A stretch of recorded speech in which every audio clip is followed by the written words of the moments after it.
In the land of Uz, long ago, there lived a man named Job. Job was known throughout the land as a man of great wealth, wisdom, and goodness. He was blameless and upright, always careful to do what was right in the eyes of God. Job feared God and turned away from evil. He was a man of integrity and deep faith, loved by his family and respected by his community. Job had a large family, with 7 sons and 3 daughters.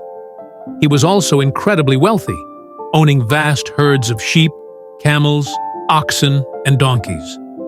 His servants were numerous, and his reputation as the richest man in the East was unmatched. Yet Job's greatest treasure was his devotion to God. He prayed regularly and even offered sacrifices for his children, fearing they might have sinned in their hearts.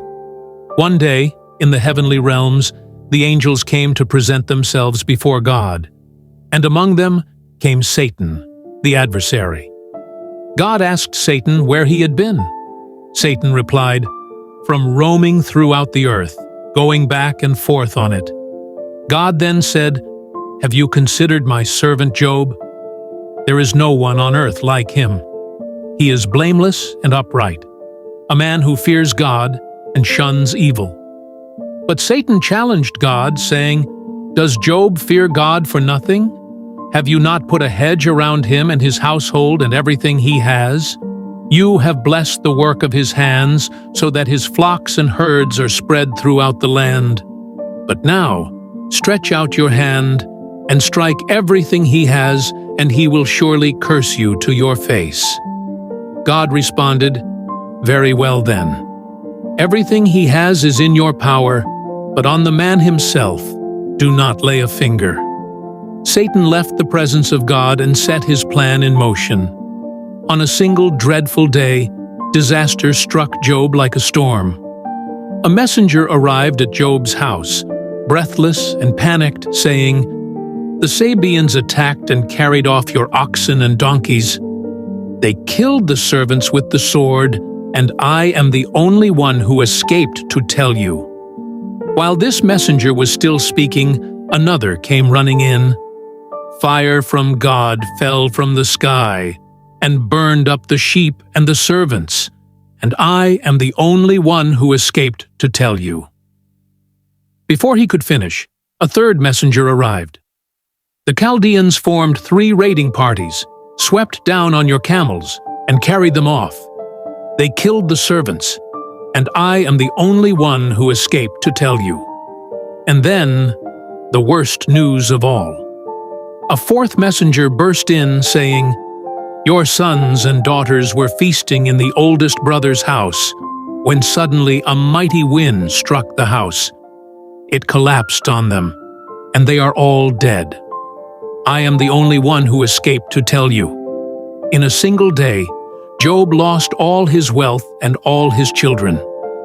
Overwhelmed with grief, Job tore his robe, shaved his head, and fell to the ground in worship. He said, "The Lord gave, and the Lord has taken away. Blessed be the name of the Lord." Despite his immense sorrow, Job did not sin or blame God.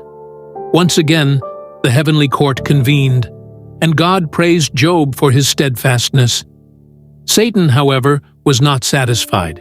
He argued, "Skin for skin. A man will give all he has for his own life. But now stretch out your hand and strike his flesh and bones, and he will surely curse you to your face." God replied, "Very well, he is in your hands, but you must spare his life." Satan struck Job with painful sores from the soles of his feet to the crown of his head. Job sat among the ashes, scraping his sores with a piece of broken pottery to find some relief. Even his wife, seeing his misery, said, "Are you still maintaining your integrity? Curse God and die." But Job replied, "You are talking like a foolish woman. Shall we accept good from God and not trouble?" In all this, Job did not sin in what he said. When Job's 3 friends, Eliphaz, Bildad, and Zophar, heard about his suffering, they came to visit him. They barely recognized him because of his condition. They sat with him in silence for 7 days and nights, sharing in his grief. After the week of silence, Job spoke, pouring out his anguish. He cursed the day of his birth and lamented his suffering, wondering why God had allowed such pain to come upon him. Job's friends tried to comfort him, but their words only added to his pain. They believed Job must have sinned to deserve such punishment. Eliphaz suggested that Job should repent, as no one is truly innocent before God. Bildad insisted that Job's children must have sinned, and that God was just in punishing them. Zophar harshly accused Job of wrongdoing and urged him to turn back to God. Job defended himself, maintaining his innocence and pleading for God to explain why he was suffering. He longed for a mediator who could stand between him and God. After a long series of debates, a young man named Elihu spoke up, offering a fresh perspective. He emphasized God's greatness and justice, but Job's ultimate answer came from God himself. Out of a whirlwind, God spoke to Job, questioning him about the mysteries of creation. "Where were you when I laid the earth's foundation? Tell me if you understand. Who marked off its dimensions? Surely you know." God described the wonders of the universe, its stars, seas, and creatures, and reminded Job of his infinite wisdom and power. Job, humbled and awed, realized that God's ways were beyond human understanding. Job repented for questioning God, saying, "Surely I spoke of things I did not understand, things too wonderful for me to know." God rebuked Job's friends for their false accusations and instructed them to offer sacrifices. Job prayed for them, and God accepted his prayer. In the end, God restored Job's fortunes, giving him twice as much as he had before. Job had more livestock, more servants, and a new family, 7 sons and 3 daughters. His daughters were said to be the most beautiful in the land.